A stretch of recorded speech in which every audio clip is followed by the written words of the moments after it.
I need your help. Ash stroked up with a start. Light and shadow, pike off! I don't need any more visitors. Silence hung for a moment. Yeah, sure. How are things? Things are fine. I'm fine, I think. Something happened. Ash looked around, desperately confused. Where were these voices coming from? Who's the girl? Were they talking about her? Girl? The one connected to you, currently listening in. What? Is this not supposed to be a three-way call? Spiraling stars! A distant fuzzing silence fell. Spiraling stars? What kind of curse was that? Ash sat back up in her bed. Had she imagined it? No further voices came, and as she laid back, sleep stole consciousness from her long before her mind could grasp any answers. The fuck? I am unfamiliar with any sort of long-distance communication magic, even among the documentation we have on gray mages. Though what we have is admittedly pitiably minor. Are you sure you didn't imagine it? You were pretty drunk.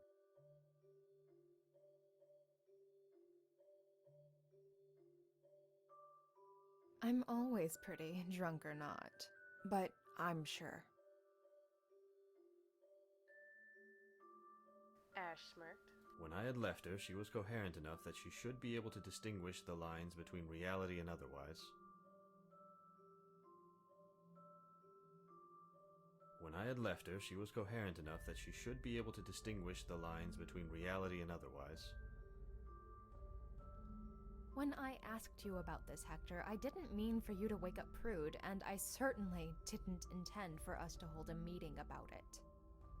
So we know that spells which affect an individual in a pair will often affect the other half of the pair, to a lesser degree.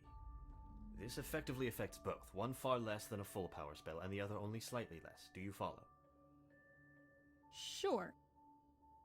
I suspect that Ash's partner was under the effect of some sort of communicative magic. This would, unfortunately, provide credibility to the Grey Mage theory.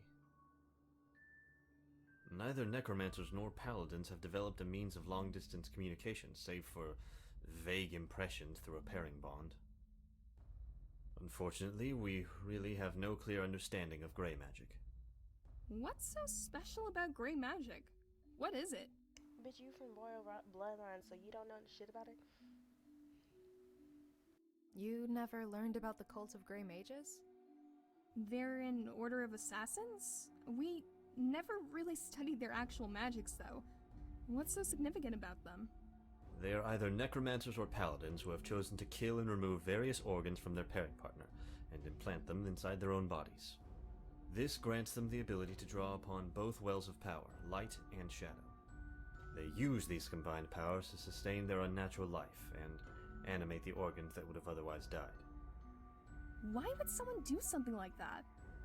Before now I was unsure. It seemed clearly a better decision to have two fully established mages drawing upon each well and combining efforts. But if they have communication, then apparently they are able to develop magics we cannot even begin to fathom. I mean that quite literally. I have no idea how a communication spell might work. I ask that you prevent me from pursuing it because I am quite convinced that walking that path would only lead to madness. Have you considered asking the heads? They are skilled, but they would not know. Sure, heck. We can help with keeping you sane. Besides, aren't you busy with the whole Phoenix Mark thing? Goddess protect me, you're right. I have to go. Ugh, you didn't sleep again. You haven't even changed from your wet clothes. I'm fine. Go change. I need to. Prudence swung at Hector so suddenly neither he nor Ash had even the time to flinch. Even after the blow, Hector did not flinch. He merely stood, his cheeks visibly swelling as time passed. I will go shower and change. but I don't need to sleep yet. He turned to Prudence with eyes widened. Why don't you want me to research anymore? I can help. We're paired now. You have to start learning to rely on others. Particularly me. We can help. Prudence shot Ash a glance that asked more questions than words alone could have. I'm okay, all things considered. Somehow, a little rejection seems small compared to being paired to a gray mage. Yes, it wouldn't be fun to end up as the third heart. It would be quite crowded. Hector, go change and get a life. We're also going to work on your tact. Oh, that would be nice. I need more of that. The next day, the trio assembled at the door of the Hex. Ash made an effort to place Prue between her and Hector. The man's smile was a familiarity that made her resentment roil in her stomach like an angry serpent. Now we have all agreed, Ash does the talking. Still don't understand why. I know more about it. You also enjoy the taste of your own foot. Hector blinked. No, I don't. Prue didn't even bother correcting him, instead opening the doors. Lucinia was at her desk, clearly still at work. Zachariah leaned on the same desk, idle and unbusted. She turned to meet Ash's gaze. Good morning, Head Zachariah, Head Luciana. Ash? Luciana did not turn from her work. Apparently she was occupied. Odd that given the meeting she had scheduled the day before. Eyes over here, Miss Ashmar. You want special treatment? You convince me. Bitch, sit somewhere else. Are you missing your pair partner?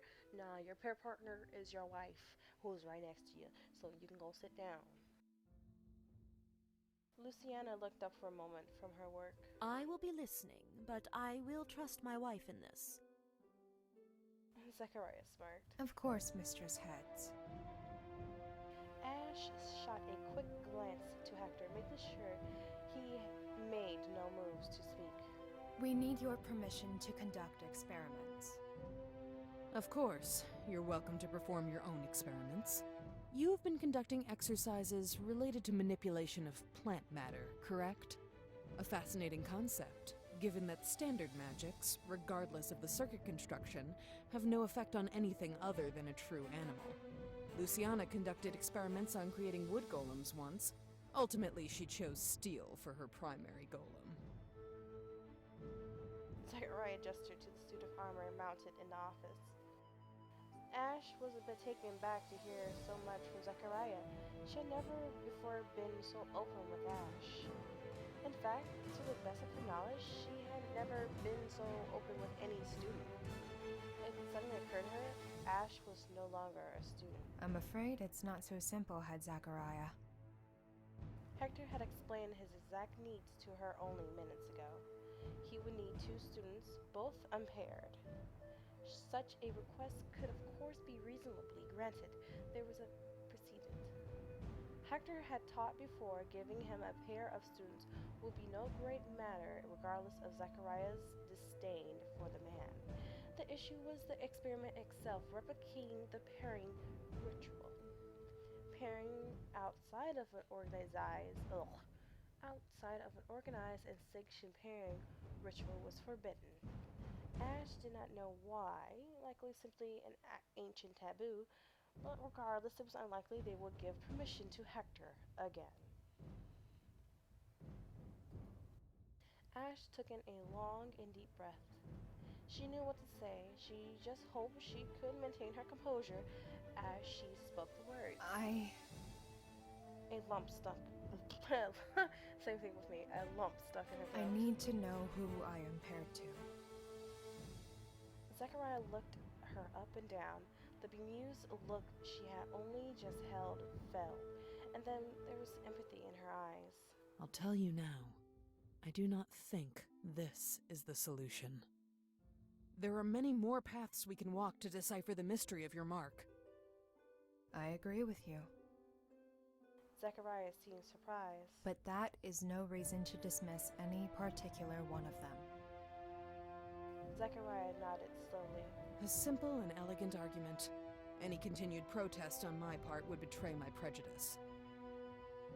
Zachariah smirked. Well maneuvered, girl.